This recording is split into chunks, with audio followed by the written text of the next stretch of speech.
Hey guys, Taki here. We have Snapdragon's best in this new Red Magic 6S Pro, and while it doesn't provide the full level of performance that is probably possible on the chip with active cooling, it does represent the best Android currently has to offer.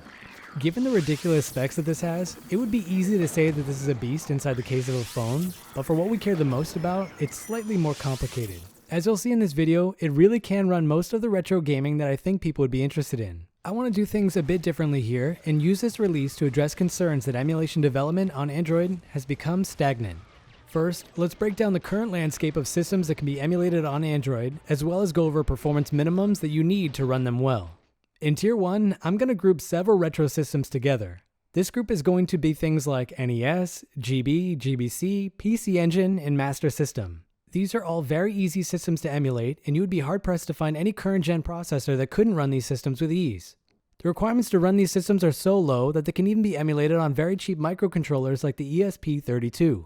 These are also all systems that are well supported by RetroArch. In Tier 2, we're going to add Genesis, SNES, PS1, MAME, GBA, DS, Simple PSP, and a mix of Dreamcast and N64. This is also the first tier where the full library of a system will expand through more than one tier. There are a lot of different emulators for these systems, but if we look at just the baseline with no bells and whistles, you're going to need something like a Cortex A7 dating back to 2011 to run these well without too many issues. There are expanded possibilities for some of these systems that we will revisit in another tier. In Tier 3, we're going to increase our processing requirements. In this tier, we have most of the PSP library, upscaled PS1, most of the Dreamcast library, and most of the N64 library. For PSP and Dreamcast, we're going to need to bump down to native resolution for demanding games, but everything from Tier 2 should have no issues running at 2x or 3x native resolution. To tackle this tier, we need something like a Cortex A53 or a Cortex A55.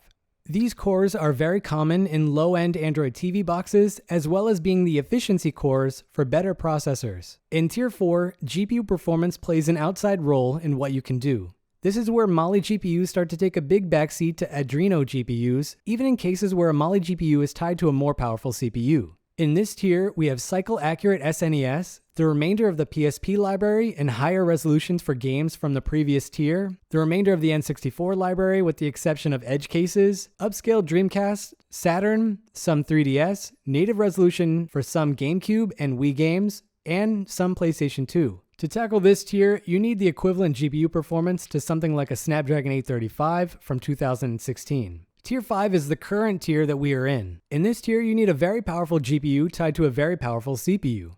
It's also the first tier where we are limited on what we can do with the software that is currently available. It is in this tier that I would argue that we have plateaued on Android, at least until AMD GPUs start to be used in ARM chips and more emulators are ported over. This tier has most of the Wii and GameCube libraries at higher resolutions, very high resolutions for PSP, better 3DS performance even though that emulator's development has stalled, better PS2 performance with the requirement of having to use a rather shit emulator, and mixed Switch performance tied to a specific controller that you must buy. If you want to know more about those last 2 points, I've dedicated videos on each linked down below and on screen now. Even though we don't yet have the software or hardware to max out this tier, you'll need at least an 865 or better. If we take a look at the systems in this tier, the only new additions to Android were Switch and 3DS.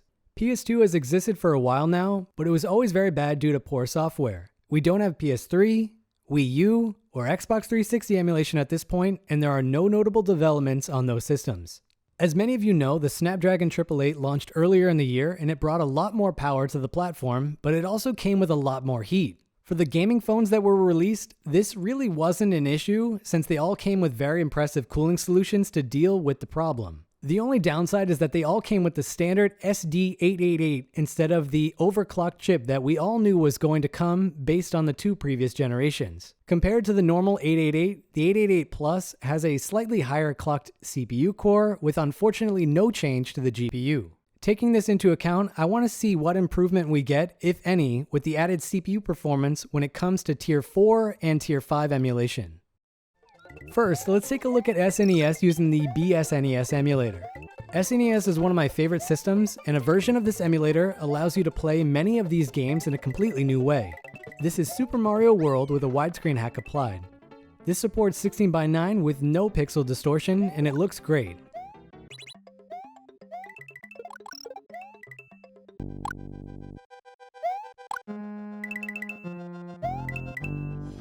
Next, we have PSP.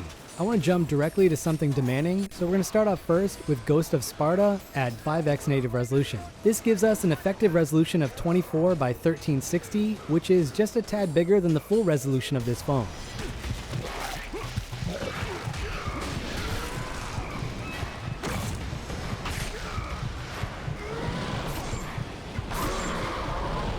Just like Ghost, Chains of Olympus can also run at 5x native resolution with ease.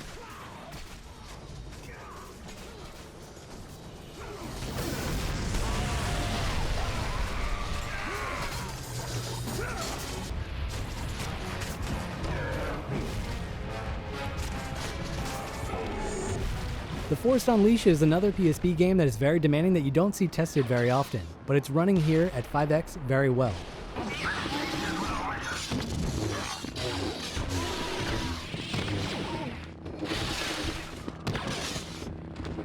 There's probably a reason why this game lags only when it's set above 2x resolution, but here is Killzone Liberation.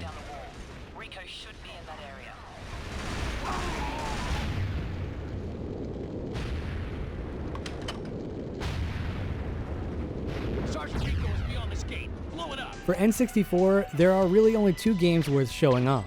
Here's GoldenEye using the Mupen 64 Plus core at 2x increased resolution with the widescreen hack to fill out the screen. This has some obvious graphical glitches, but it is amazing to play the game like this.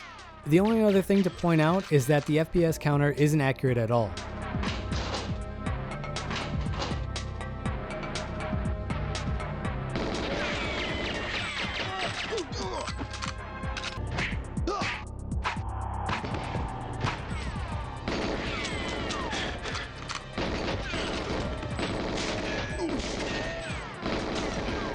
The second game that I want to show off is Conker's Bad Fur Day, using the same settings as GoldenEye.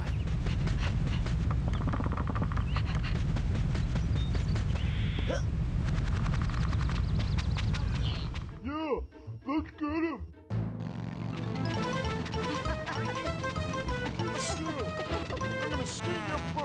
There are two decent emulators for Dreamcast emulation on Android, and both of them run very well on this chip, but I've opted for the free one that allows you to upscale games.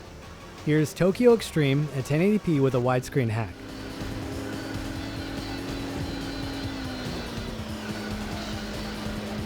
Here is Time Stalkers running at 1080p with the widescreen hack in Flycast.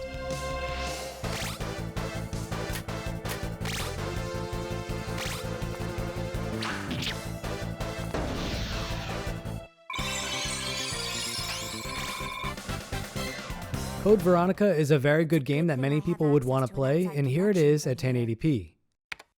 Well, that file shows the latitude and longitude of this place. Why don't you send your brother the coordinates and ask him to come help? Thanks, I'll do that.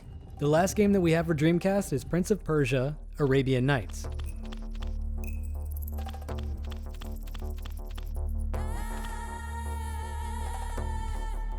I don't usually film Saturn games in my videos, but there are a lot of games that I enjoy on the system, and they are also well supported on free emulators. Here's Magic Knight Ray Earth at 1080p.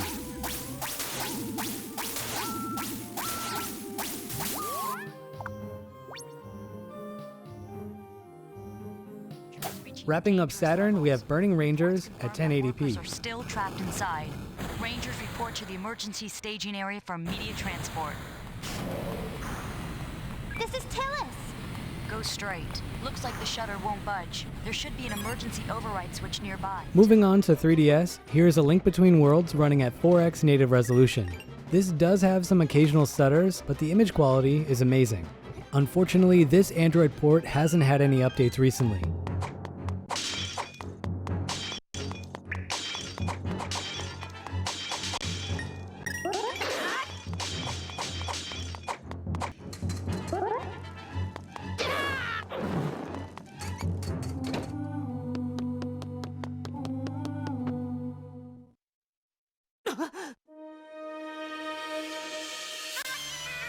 There are a lot of demanding 3DS games that don't run well on this processor, but I wanted to use this game as an example because it suffers from an unfortunate problem that forces you to use 1x native resolution.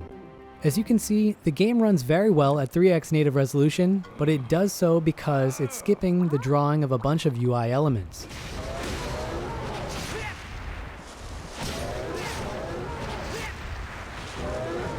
If we turn on these elements, we have to bump all the way down to 1x, but we still have some lag doing so.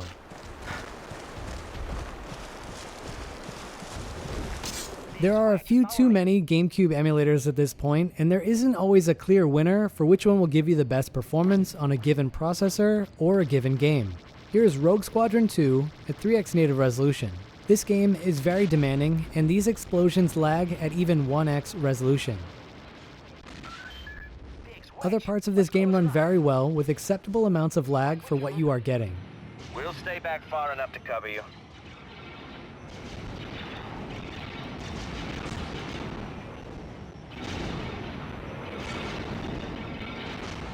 F-Zero GX is another demanding game. Here it is running at 2x native resolution at default GameCube clocks.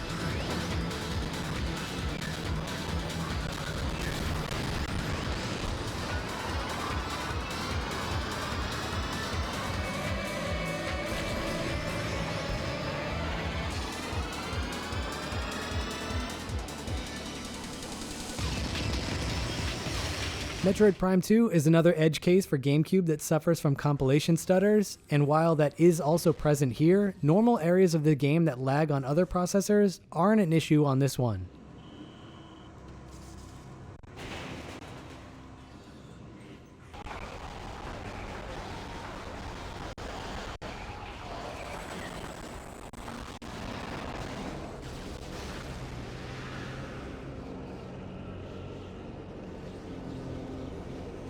Finally, we have Xenoblade Chronicles for the Wii, also running at 3x native resolution.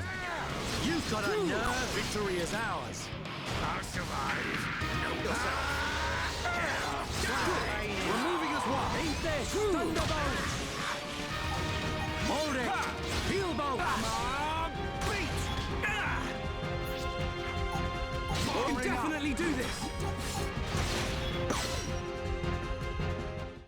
PS2 is pretty garbage regardless of the chip that you use due to poor software, so it's not even worth showcasing on this chip because the emulator is really holding things back. If you want to learn more about the state of PS2 emulation on Android, I have a video linked in the description below. That leaves us with Switch emulation. I did a video recently on this and there haven't really been any new developments since that time. It's still really a tech demo more than anything else due to the costs associated with using the emulator and the relatively low performance that you can get even with something like a Snapdragon 888 Plus. Nevertheless, here is Breath of the Wild running at 540p. As you can see, we are very far from maxing out Tier 5 if the status quo remains, and I don't think we're going to move the needle that far with just upgrading the power of our processors. We are going to get to the point of diminishing returns without meaningful work on the software front. I think it would be easy to say that the Snapdragon 888 Plus is underperforming due to software in a few systems in Tier 5, but the real question is how much is it underperforming? That kind of question is really only easy to answer if you have the technical ability it would take to improve the offerings that we have. A clear takeaway from this would be to support emulator developers on Android if you have the ability to do so and you aren't satisfied with where things are today. It really does only take a few dedicated individuals to have a big impact on a lot of people. Anyway, those are my thoughts, but I'm interested to hear what you have to say. Has emulation on Android peaked? Or are things just getting started? If you enjoyed this video, let me know down below. It would really mean a lot. Happy gaming, everyone. Taki out.